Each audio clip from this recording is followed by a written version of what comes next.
Menurut saya, konsep 5R bisa mengurangi timbulan sampah ke TPA karena konsep ini kita biasanya mulai pendekatan dari hulu. Jadi bagaimana pola pikir kita dan pola konsumsi kita di masyarakat sebagai penghasil sampah, barulah berpikir bagaimana pengelolaan di akhir. Pendekatan 5R ini saya rasa cukup efektif karena kita mengupayakan bagaimana di sumbernya bisa bertanggung jawab, baru berpikir di akhir bagaimana pengelolaannya.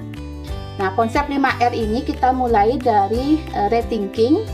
Jadi bagaimana kita bisa memikirkan ulang proses bagaimana suatu sampah itu dihasilkan. Nah, konsep ini bisa dilakukan dengan menggunakan barang-barang yang lebih ramah lingkungan, dan juga kita berorientasi pada pendekatan sirkular ekonomi. Nah, langkah kedua adalah bagaimana tindakan kita refuse, yaitu menolak produk yang sekali pakai dan kemasan yang berlebihan.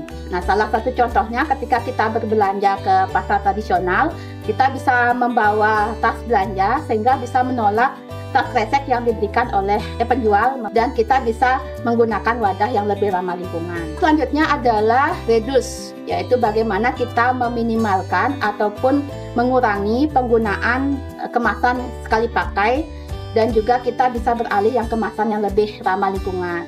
Nah, contoh yang sederhana sekali, kita bisa membawa tumbler ataupun botol minuman ke kegiatan-kegiatan yang kita lakukan, sehingga kita bisa mengurangi konsumsi ataupun membeli produk-produk sekali pakai, contohnya botol air mineral. Selanjutnya, setelah reduce adalah bagaimana kita menggunakan kembali, yaitu reuse.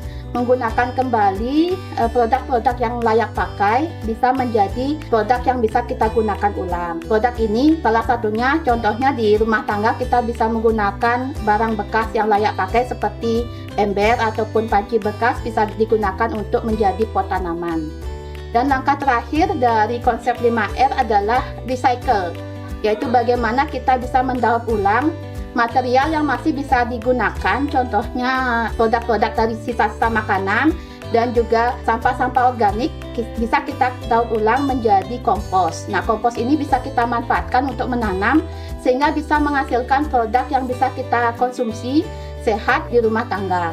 Jadi sekali lagi, bagaimana konsep 5R ini kita bisa mengedepankan ekonomi sirkuler sehingga kita bisa bertanggung jawab terhadap sampah yang kita hasilkan.